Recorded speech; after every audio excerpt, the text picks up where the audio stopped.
अस्सलामुअलैकुम प्यारे पाकिस्तानियों, खुशखबरियों वीकेंड डिलाइट की एक और एपिसोड के साथ फिर हाजिर हैं। अस्सलाम वालेकुम हिरा, क्या हाल है आपके?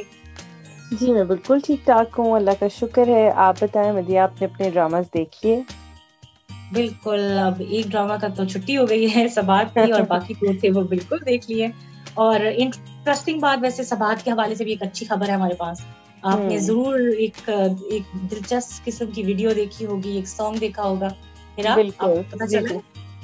जी जी जी बिल्कुल देखा है और मज़ा आ गया देख के। इतनी आ गई, मैं तो बहुत बड़ी फ़ैन हुई हुई हूँ आमिर गिलानी की। तो वो उनका जो बिल्कुल सॉन्ग आया है वो देख के बहुत मज़ा आया, बिल्कुल, बहुत एक लवली ज़बरदस्त। ट्रिब्यूट दिया है उन्होंने बेसिकली अपने मदाहों को। आफ्टर बिल्कुल। द कंप्लीशन ऑफ फिनाले जब हुआ है सब बात की आखिरी किस के बाद, उन्होंने पहले ट्विटर पे और साथ ही ट्विटर में नहीं, साथ रादर इंस्टाग्राम पे उन्होंने अपना एक मैसेज छोड़ा था कि समथिंग सरप्राइजिंग, एक सरप्राइज देने लगे हम अपने मदाहों को। सो एवरीबॉडी वाज वंडरिंग कि क्या होगा, कोई एडिशनल सीन्स होंगे। लेकिन अल्टीमेटली क्या हुआ कि उन्होंने एक गाना रिलीज किया है जो बेसिकली उन्होंने खुद ही लिखा है, खुद ही गाया भी है। और उस्मान मुख्तार ने इंटरेस्टिंगली उसको डायरेक्ट किया बेसिकली। सो जी it's a lovely tribute to the drama, और उसका नाम भी गाने का सबात ही है, तो सबात means forever. So it's basically the song is a tribute to all the fans कि उनका और उस्मान मुख्तार का जो लिंक एक डेवलप हो गया है वो फॉरएवर है। तो आई think it's a beautiful tribute, मुझे बहुत मजा आया। और ऑलरेडी उसकी 1 लाख प्लस, बल्कि अभी मैं रीसेंट फिगर्स देख रही थी 160K प्लस व्यूज हो चुके हैं। So which is a great landmark, पहला गाना है ये अमीर गिलानी का। बिल्कुल, माशाल्लाह आमिर गिलानी के लिए सबात बहुत लकी लकी साबित साबित हुआ है। और खैर उन्होंने उनका एक हार्ड अल्ल वर्क की भी बात हुई नजर है, आता है। जी। एक अल्ल की बात हुई है बेचारों हाँ, के लिए। दोनों दोनों जो कोरोना जी जी, पॉजिटिव हो गए हैं, बिल्कुल। बिल्कुल उस्मान हमारे। मुख्तार और अमीर गिलानी में भी I think during the shoot of this video और समथिंग दे, उन हम्म। दोनों को कोरोना जो है कॉन्ट्रैक्ट कर दिया, कोरोना वायरस। लेकिन इंशाल्लाह will be well soon, all our best wishes for both of them, and we wish them all the best for future as well. So now let's start with the two dramas.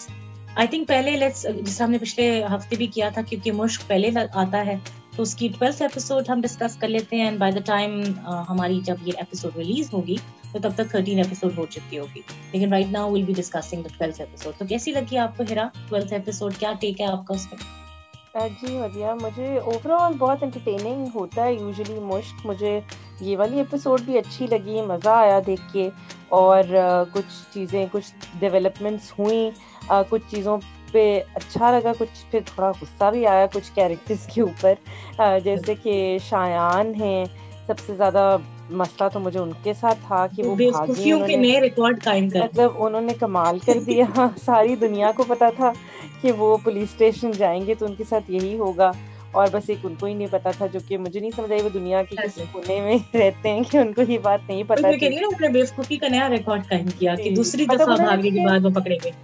अपने मामू को काफी under estimate किया हुआ था, मेरा ख्याल है, इतना एग्जैक्टली। अच्छा जेल में रहने एंड के दूसरा बावजूद। ये थी, मुझे जो चीज बॉदर की, सेम चीज वो ये था कि एक दफा होता है ना, एक दफा आप कुछ चीज महसूस करते हैं अगर आपसे एक दफा गलती होती है। दिस जी। इज द सेकंड टाइम कि वो हाँ भागे जी। हैं और उन्होंने फिर इस तरह की बेवकूफी की। अब वो एंड डिजर्व स्पेशली करते हैं, अब बेचारी वो। मोमानी मारी गई ना, एग्जैक्टली बेचारी जिन्होंने इतनी मेहनत करके अपना लिटरली अपनी जान को खतरे में डाल के उनको भगाया था, और वो इतने सही बेवकूफ बात हैं है। कि वो पुलिस स्टेशन और एक जगह हम सबको ये पता है, like as an audience we know कि उनके जो मामू हैं वो जागीरदार हैं, उनका बहुत रोब है, इसीलिए तो उन्होंने पर्सनल जेल्स बनाई हैं। तो ऑब्वियसली उनके पुलिस के साथ कोई ना कोई रिलेशनशिप तो होगा। So I don't know exactly. What Shayan was, in what mode he was, उन्होंने ये क्यों किया। बहुत ज्यादती की उन्होंने वैसे। दूसरी तरफ वो जो रोशनी भागी भाभी। हैं, रोशनी जो जी। भाग गई, उसके नतीजे में दादाजी को हार्ट अटैक आया, काफी सीरियस किस्म का। हाँ जी। और उसके बाद विच इज ऑब्वियसली सैड। और हम्म। दूसरी तरफ रोशनी के दिखाया गया है कि कैसे डेवलप हो रहा है कि दोनों में पहले भागी, उन्होंने जो ट्रेन स्टेशन पे पनाह, वही कवि ने उनको, कवि साहब जो बहुत प्यारा कैरेक्टर वैसे अदा कर जी रहे हैं, बिल्कुल पनाह बिल्कुल। दी। He is trying, is very, और उनके डायलॉग्स एक्चुअली काफी पावरफुल होते हैं। तो हम्म। वो अपने घर में उनको पनाह देते हैं। उनको तो ऑब्वियसली नहीं पता, लेकिन वो ही is trying to help out. और दूसरी तरफ डॉक्टर साहब जो हैं वो पुलिस के साथ, और मतलब कोशिश कर रहे हैं ढूंढने की, लेकिन अभी तक सुराग नहीं मिला। और जो रोशनी है और वो जो उनका लड़का है, वो दोनों भागने में कामयाब हो चुके हैं। वो मतलब सिटी तो छोड़ चुके हैं as per the last case. जी, दूसरी वो तरफ मेरा ख्याल है दादाजी जो पहुंच गए हैं, वो जहाँ पहुंच गए, कराची अगले पहुंचे शहर पहुंच हैं। गए। आई थिंक कराची उन्होंने दिखाया, बेसिकली उन्होंने दिखाया कि बकौल लड़के के तो उनकी कोई खाला जहाँ रहती है वहाँ वो सेफ होंगे। तो मुझे ऑब्वियसली बहुत ही मशकूक कैरेक्टर नजर आ रहा है, मुझे लग रहा है कि कोई उल्टा सीन होने लगा है कि वो मुझे सामने जो हम पहले भी डिस्कस कर चुके थे कि उसका कैरेक्टर फिशी है, so I am sure something very bad is going to happen. I hope not. मुझे रोशनी के साथ थोड़ा, ऑल्दो रोशनी ने बहुत बड़ी गलती भी की है, लेकिन मुझे थोड़ी सी सिंपैथी भी हो रही है उसके साथ। आई थिंक उस बेचारी का ये भी है ना कि again broken home kind of thing है ना, क्योंकि उसके बाप से वो प्यार नहीं मिल सका और बाप कॉलेज अटैक एंड उसका जो हिस्ट्री थी वो इतनी अच्छी नहीं थी, प्लस माँ भी इतनी फजूल है। So I think it's not maybe her fault, it's because of the grooming. वो अपनी मासूमियत में भी थोड़ी मारी जा रही है। वो हालांकि बड़ा क्यूट हर बंदे ने उसको यूज किया है एक तरह से। हर बंदे ने उसको यूज किया है, हर बंदे ने उसको यूज किया, वो सिंसियर थी whatever she was. Exactly, even Guddi ने भी उसको अपने बेसिकली उसके लिए किया है यूज। और वही हम कह रहे थे कि गुड्डी इट्स लाइक इविल जीनियस है ना, मतलब हमें तो ऑब्वियसली अच्छा भी लग रहा है, लेकिन देखा जाए तो उसने रोशनी को तो बर्बाद ही कर दिया ना, मतलब बेसिकली उसने मोटिवेट किया वो भाग जाए। लेकिन गुड्डी के वैसे कुछ बहुत ही कम सीन्स थे, इसलिए शायद मुझे इतना मजा नहीं आया जितना पहले। एग्जैक्टली, बिल्कुल गुड्डी का वो इंटरेस्टिंग था कि how she was trying to play के जो रोशनी की फ्रेंड्स हैं वो कोशिश करी थी किसी ना किसी तरह उनको पता चल ही जाए, लेकिन ताई पहुंच गई और बचा लिया उन्होंने। लेकिन वो इंटरेस्टिंग था कि जिस तरह वो फ्रेंड्स को मोटिवेट करी थी कि इस मुश्किल की घड़ी में तुम अपनी दोस्त को इस तरह छोड़ जाओगी, कम से कम पूछो तो सही। तो वो इंटरेस्टिंग था।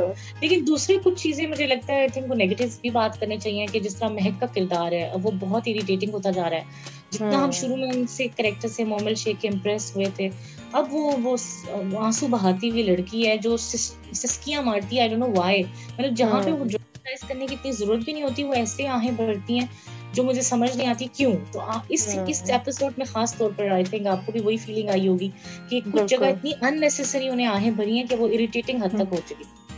बंदे को तरस नहीं आ रहा था, गुस्सा आ रहा था उनको। गुस्सा आ रहा था, दोनों शायान और महक दोनों पे ही शदीद गुस्सा आ रहा था। हाँ, तभी शायद शायान को मैं कहती हूँ फिर भी उनकी जिंदगी में एक बहुत बड़ा चेंज आया है। 1 साल बंदा अगर कैद में रहे तो कोई उसमें ऑब्वियसली उसका कॉन्फिडेंस लेवल टूट सकता है, लेकिन इस जो दिखाई गई है महकबाजी, इनका तो कुछ समझ नहीं आया।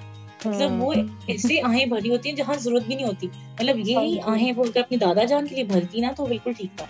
अब उनके बेटे को थोड़ा सा बुखार हुआ तो इसमें क्या बड़ी क़यामत आ गई कि मतलब वो आहें भर रही हैं और उधर दादाजी is on death bed, you know, it's astonishing.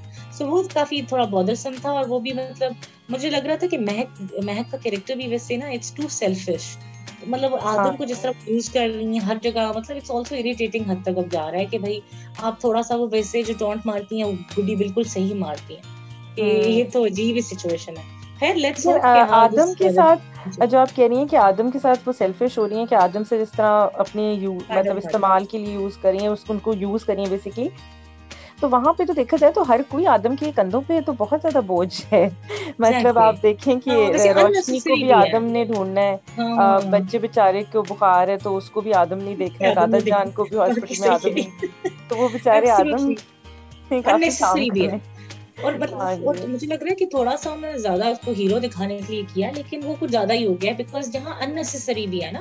मतलब दादाजी आउट ऑफ नोवेयर जी आदम तुमने रोशनी को ढूंढ के ला दो, जिसका आदम जो है पुलिस ऑफिसर है भाई, वो कहाँ से ले आए?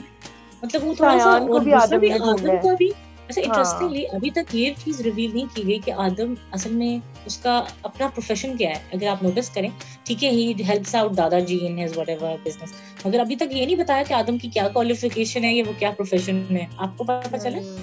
नहीं, कुछ लॉ से ताल्लुक नहीं है उसका, आई एम नॉट श्योर। मुझे नहीं पता चला, मुझे टू बी ऑनेस्ट मुझे ये पता चला उसने कहा तुम बड़े पढ़े लिखे थे लेकिन तुमने अपना पता नहीं डिग्री छोड़ के मेरी हेल्प की, लेकिन बिजनेस में कोई हेल्प करता है। लेकिन अभी तक ये नहीं पता चला कि एग्जैक्टली क्या वो उनके साथ बिजनेस में शामिल है, क्या उनका मैनेजर है या क्या, ये मतलब डिफाइन एज सच मुझे नहीं समझ आई। शायद हाँ, उनके नेक्स्ट डोर नेबर है कुछ, ये तो मुझे समझ नेबर तो पता है। ये भी पता है कि वो दादाजी के लिए हेल्प आउट करता है इन डिफरेंट कामों में भी। वो पढ़ा लिखा है, जैसे शायद एक जगह जिक्र किया होगा कि लॉयर था या जो भी, उसने अपनी पढ़ाई जो भी की थी ना उसने उसको परसू नहीं किया, वो उसने इसको हेल्प किया, लेकिन ये कहीं भी डिफाइन नहीं किया कि वो क्या करता है एग्जैक्टली। सो वो इसलिए बड़ी सी चीज होती है तो वो आदम को बुला लेते हैं। ये तो फनी बात है कि या वो नहीं कह रही कि शायद खिदमत खल्क उनका प्रोफेशन है। अच्छा सॉरी मैंने सुना। बिल्कुल। सो खैर anyways I think that's about it. इस एपिसोड के लिए तो इतना ही है कि इतनी ज्यादा भी डेवलपमेंट्स नहीं हुई, ज्यादा फोकस ऑब्वियसली दादाजी था क्योंकि वो बीमार हो गए और दूसरी जी। तरफ महक का बेटे को थोड़ा सा बुखार हो गया जो अजाब पड़ गया था। सो वो भी अननेसेसरी चीज थी जो मुझे बिल्कुल इरिटेट कर रही थी। और मुझे ऑब्वियसली जिस तरह आपको भी बॉदर किया होगा, क्योंकि इसमें गुड्डी का किरदार इस एपिसोड में इतना नहीं था, तो इतने मजे की किस्में थी जितनी बाकी रही हैं। जी, ज्यादातर वो जो दोनों भागने पे ही सीन था। So खैर, हम्म, that's about it for this. I hope the next episode will be much better, क्योंकि उसमें कुछ इंटरेस्टिंग चीजें होने जा रही हैं। आदम हीरो बन के रोशनी को ढूंढेगा कि नहीं ढूंढेगा, ये सवाल है। और साथ ही बिल्कुल। साथ वो जो उसकी खाला जी हैं वो क्या होंगी, वो बहुत हाँ, बड़ा सवाल है। So बिल्कुल। लेकिन obviously I am overall enjoying this drama. Interesting, मतलब ऐसा एग्जैक्टली, भी नहीं है हाँ, कि मजा आ रहा है। ऐसा भी नहीं है कि हाँ बिल्कुल मजा आ रहा है, ड्रामे में इंटरेस्ट है और एक्टिंग वाइज बहुत अच्छा है। कुछ लोग, अब बिल्कुल। महक बाजी के अलावा बाकी सारे ठीक हो गए। महक बाजी हम्म, पहले से थी, अब थोड़ा इरिटेटिंग है। और बाकी ओवरऑल ड्रामे के डायलॉग्स बहुत अच्छे हैं, ये हमें मानना बिल्कुल पड़ेगा, बिल्कुल, for बहुत sure, अच्छा लिखा है। So बिल्कुल now बिल्कुल। let's move to my favorite drama these days, that is Prem Gali. जी जी जी, ultimate amazing episode. Exactly. So बहुत मजा आया है। अभी before the recording we were also discussing कि हर एपिसोड पिछली से इतनी अच्छी और होती है कि हमें समझ नहीं आती कि हम कितनी तारीफ करेंगे। नो, हम कह रहे थे पिछली एपिसोड बहुत अच्छी थी, अब अगली एपिसोड उससे भी अच्छी होती है। So fantastic, I think fantastic job done by Prem Gali team. मतलब हर मेंबर, और जितनी खूबसूरत मैसेजेस इस ड्रामे में दिए गए हैं, मुझे लगता है कम ही ऐसे ड्रामे बनते हैं मेरा नहीं ख्याल, हर एपिसोड में एक नया मैसेज होता है। बिल्कुल, ये it is one of its own kind मेरा ख्याल है। अभी तक मैंने तो नहीं देखा इस तरह के इतने मजे के तरीके से इतने अच्छे मैसेजेस दिए गए हैं, और मैं जितनी तारीफ करूं उतनी कम है। मतलब बहुत जबरदस्त। एग्जैक्टली, परफॉर्मेंसेस वाइज, एक्टिंग, मतलब overall performance acting wise stand out करता है। डायरेक्शन क्लासिक है, कॉन्सेप्ट वाइज, डायलॉग डिलीवरी और उसकी फीलिंग। आप एक्चुअली जो फैंटेसी वर्ल्ड उन्होंने क्रिएट किया है ना, उसमें वो पूरी तरीके से कामयाब हो गए हैं कि हम उनको फैंटेसाइज भी कर रहे होते हैं और उनसे रिलेट कर रहे होते हैं, रिलेट भी कर रहे हैं। एग्जैक्टली। और आप उनकी, वो कहते हैं ना, at one point of time जो वो लोग फीलिंग कर रहे होते हैं, तो समहाउ वो आपको ट्रांसलेट हो रही होती है। You actually feel the pain that they go through, है ना। So it's so amazing. And सबसे अच्छी बात जिस ड्रामे की है, it's a pure family drama and total focus is on the love and the true love. It's not कि प्यार सिर्फ दो लड़का लड़की के दरमियान दिखाया गया है, यही सबसे मुझे प्यारी बात लगी है। Exactly, this is my most important, जो मुझे सबसे अच्छी बात लगी है कि उन्होंने ये बात पहली ड्रामे में ये बात बताई गई। हमेशा ये दिखाया जाता है कि चलो जी, दो लोगों को प्यार हुआ, वो भागे खलास से, लेकिन इस ड्रामे में पहली दफा दो ही हुई हैं। वो सबको भूल जाते हैं कि सारी उम्र जो उन्होंने जिनको पाला, जिन्होंने वो किया, उनसे भी कोई मोहब्बत थी। तो पहला ड्रामा है जिसमें उन्होंने रैशनल थिंकिंग दिखाई है कि ठीक है, इट्स फाइन टू हैव, अगर कोई दोनों लोग आपस में पसंद करते हैं तो कोई बुरी बात नहीं है। लेकिन ऑब्वियसली उनको ये भी एहसास है कि भाई उनकी फैमिली भी उनसे उतना ही प्यार करती है और वो भी अपनी फैमिली से उतना ही प्यार करते हैं, और उनके लिए एक तरफ अगर उनकी मोहब्बत है तो दूसरी तरफ उनकी फैमिली की मोहब्बत भी है। तो पहली दफा ये दिखाया कि दोनों की अपनी अपनी वैल्यूज होती हैं, ये नहीं होता कि एक कोई दूसरे से बाजी ले जाए। तो ये बहुत खूबसूरत है, और ये सिर्फ खाली लड़की के पर्सपेक्टिव से नहीं दिखाया गया, लड़कों के पर्सपेक्टिव से दिखाया गया। तो ये भी बड़ी यूनिक बात है। हमेशा कुछ ड्रामा में लड़कियों को ही इस तरह दिखाया जाता है, लेकिन इस ड्रामे में पहला वाहिद ड्रामा है जिसमें लड़के की भी रैशनल थिंकिंग को दिखाया गया है। और ये भी दिखाया गया है कि कोई भी जॉब, या चाहे वो खाना पकाना हो या सफाई करना हो या इस्त्री करना हो, वो किसी जेंडर स्पेसिफिक नहीं होती है। तो वो कितना खूबसूरत सीन्स हैं जब वो दिखाते हैं कि फरहान सईद जो हमजा है, वो अपने दादाजी के कपड़े भी इस्त्री कर रहा होता है, उसको नाश्ते पिला के दे रहा होता है। वो ऐसे काम कर रहा होता है जो अमूमन दिखाया जाता है कि बेटियां करती हैं, लेकिन वो इतना खूबसूरत उन्होंने दिखाया कि आपको, मतलब you can feel the thing कि वो बिल्कुल उसको मायूब नहीं समझा जाता। बिल्कुल, बहुत प्यारी प्यारी डेवलपमेंट्स हुई हैं। थोड़ा सा आप उसका सिनॉप्सिस दे दें और फिर जी। और इसमें कुछ मतलब इतने इमोशनली वो चार्ज्ड सीन्स थे, इतने पावरफुल सीन्स थे, स्पेशली जो रिलेशनशिप है दादा और पोते का। वो तो क्योंकि नानी और नवासी का भी बहुत प्यारा है, लेकिन वो जनरली होता है, लड़कियां होती हैं इतनी इमोशनल या वो करती हैं। ये जो दादा पोते की इमोशंस दिखाई हैं ना, और जितने प्यारे डायलॉग्स, जितना वो मतलब हमजा खुद बहुत हर्ट होता है कि जो शीरीं वो फरमाइश कर देती हैं, वो एक शर्त रख देती हैं कि हमें दामाद बनाना है, तो वो खुद भी बहुत ऑब्वियसली अपसेट होता है। वो मतलब कि वो इस लड़की को इतना पसंद करता है, वो बिल्कुल नहीं चाहता कि ऐसा हो, लेकिन फिर वो जब देखता है कि मेरे दादा इतने डिसहार्ट हुए हैं, वो खाना नहीं खा रहे, तो वो जितना उनको एकदम बूस्ट करने के लिए जिस तरह उनके लिए नाश्ता लेके जाता है और फिर पूरा उनसे कि चलें जी खाना खाएं अभी फौरन, और मैं कितनी देर आपको बैठ के नवाले देता रहूँगा, अब आप खाएं खुद बैठ के। और मतलब वो जितना मज़े से वो डायलॉग्स उस टाइम बोलते हैं कि जिस तरह दादा कहते हैं कि तुम अब चले जाओ, कोई बात नहीं, तुम घर दामाद बन जाओ, हमारा कि कुछ नहीं होता ये वो। फिर जिस तरह वो कहता है कि मतलब वो लड़की तो भी कल परसों में मुझे उससे मोहब्बत हुई है, तो आप लोग तो मेरे वजूद का हिस्सा है। उसके कुछ डायलॉग्स इतने खूबसूरत थे कि, और फिर जिस तरह बाद में वो लड़की जिस तरह इमोशनल होकर अपनी फ्रेंड को सब बता रही होती है, और फिर जिस तरह उसकी जो अम्मी का जो शीरीन का रिएक्शन होता है जब उसको सब कुछ पता चल जाता है, वो इतना प्यारा कि वो अंडरस्टैंड करती है कि नहीं मेरे से शायद गलतियाँ हुई हैं और मेरी बेटी की खुशी कितनी इंपॉर्टेंट है।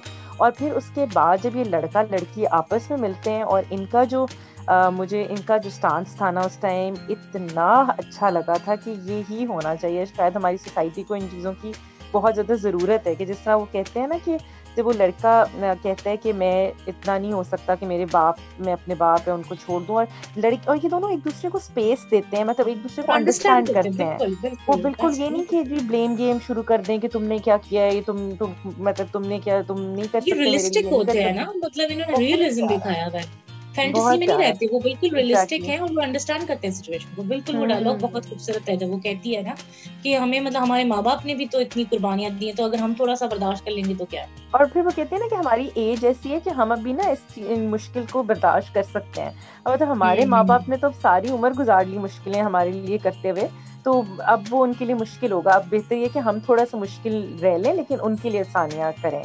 मतलब कि अगर मैं कहती हूँ अगर आपकी नीयत इतनी साफ हो ना, मतलब अगर आप इतना अच्छा तो फिर आपके साथ अच्छा ही होता है। वो अल्लाह में भी मुझे शीरी की भी ना, जो शीरी का डायलॉग था ना, जब उसको उसकी मदर बता रही हो, जब उसको रिवील हो जाता है, उस बातें सुन लेती है अपनी बेटी की, जोया की, तो बाद में जाके वो मदर से जब कॉन्वर्सेशन करी होती है ना कि आपको पता था ना ये चीज है, और ये तो मदर उसको कह रही है कि नहीं मतलब वो बात करी, फिर वो एकदम कहती है लेकिन तुम हमें पता था तुम्हारा क्या रिएक्शन होगा, इसलिए हमने नहीं बताया।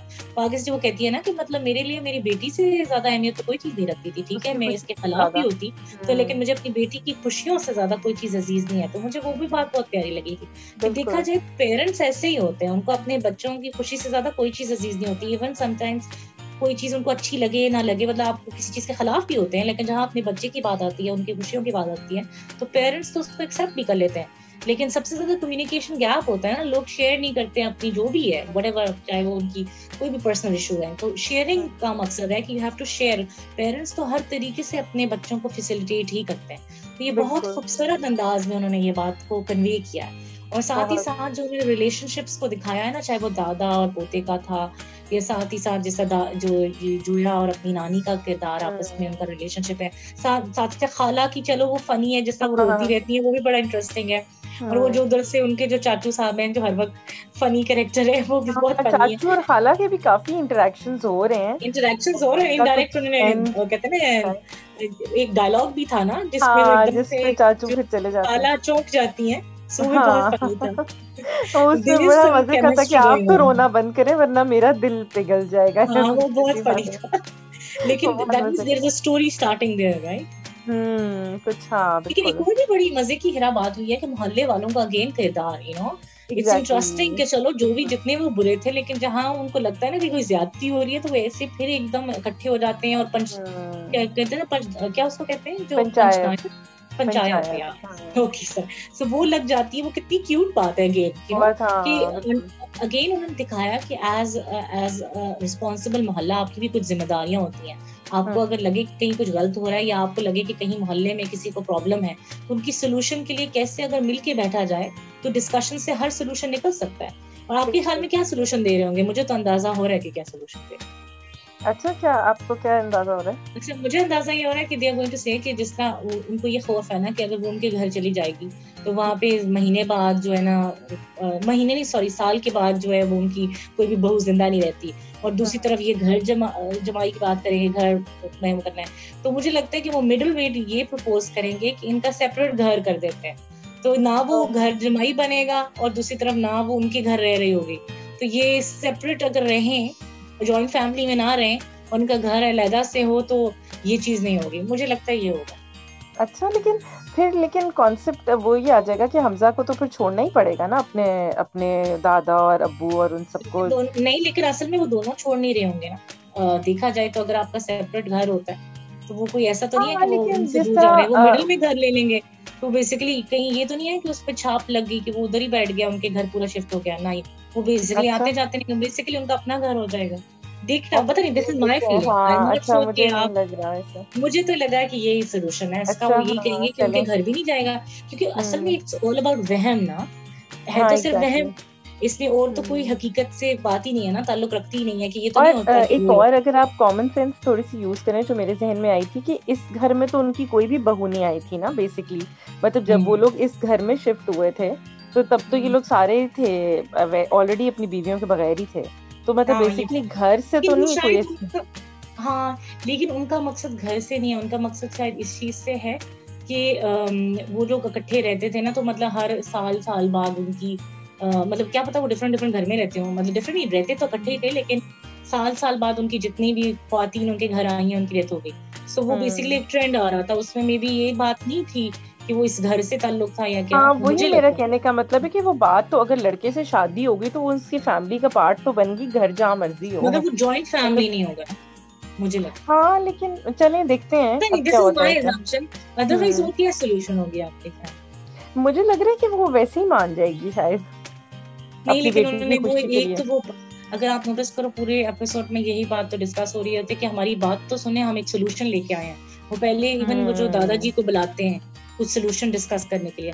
आई don't no, this is my feeling, I don't no, मुझे ये हाँ समझ लग रही चलें थी कि मे देखते बी हैं, दे हाँ विल, जी। तो लेट्स ये सी कि काफी क्या इंटरेस्टिंग होता है, है। चेक करते हैं अब क्या होता है काफी नेक्स्ट इंटरेस्टिंग एपिसोड होता में। है क्या है, क्योंकि बिल्कुल अदरवाइज कोई हाँ। मुझे सोल्यूशन समझ नहीं आ रही। बट खैर, हम्म। जैसे हमने कहा कि बहुत ही अच्छी एपिसोड थी। हमजा खास तौर पे जोया, दोनों की एक्टिंग वाज आउटस्टैंडिंग, बिल्कुल डायरेक्शन बिल्कुल। फैंटास्टिक, ऑन स्पॉट डायलॉग्स और फीलिंग हम्म। से भरपूर ये एपिसोड था, जिसमें बहुत से लोगों के तो शायद आंसू भी निकले होंगे, जिस तरह आप बता जी रही जी थी, आप जी तो जी इमोशनल भी हो गई थी। सो आई एम बिल्कुल। श्योर ये it was one of those episodes जो आपको लॉन्ग लास्टिंग इम्पैक्ट देती है, और आपको कुछ हाँ देर बाद में कुछ इतने अच्छे अच्छे सटल तरीके से मैसेजेस आपको पहुंचते हैं, जिससे आपको फैमिली से और प्यार हो जाता है, ये बड़ी, बिल्कुल। ये ड्रामा ऐसा है कि you basically start loving your family more, because इसमें फैमिली हम्म। वैल्यूज की टोटल बात की गई है। सो बिल्कुल। Fantastic job done by the team Prem Gali, and we are really really looking forward to next episode. और अब सबसे बड़ा ये भी सवालिया निशान है कि आखिर कितनी एपिसोड्स होंगी, क्योंकि ये जो लास्ट एपिसोड हुई है, एपिसोड 12, इसमें समहाउ मुझे एकदम से एक दफा फीलिंग आई थी ये ना कि अगली लास्ट हो या 2-3 रहेगी हो, लेकिन फिर मेरा assumption है अगेन कि शायद नहीं, शायद ये भी दिखाएं कि आफ्टर पोस्ट मैरिज, अगर मैरिज हो जाती है उसके बाद भी वो थोड़ा कहानी चलाएं, और मे बी जो चाचू और खाला जी का भी कोई आगे हाँ से जी हाँ कुछ हो। संसी चले। So again it's an assumption, and अभी तक कोई क्लियर नहीं किया, सो काफी क्वेश्चंस हैं जो ट्रिगर कर रहे हैं इस टाइम, राइट? बिल्कुल। So that's about it. I think fantastic job done, और मुझे तो बहुत ही मजा आ रहा है इस ड्रामे का। I'm really looking forward to the next episode. So आप लोग भी बिल्कुल। हमें बताएं कि आप क्या सोचते हैं अगली एपिसोड में क्या होगा। Same for मुश्क and प्रेम गली. We look forward to your comments. आज के लिए बस इतना ही, इंशाल्लाह अगले हफ्ते फिर हाजिर होंगे। मेरी तरफ से अल्लाह हाफिज। अल्लाह हाफिज। पाकिस्तान जिंदाबाद।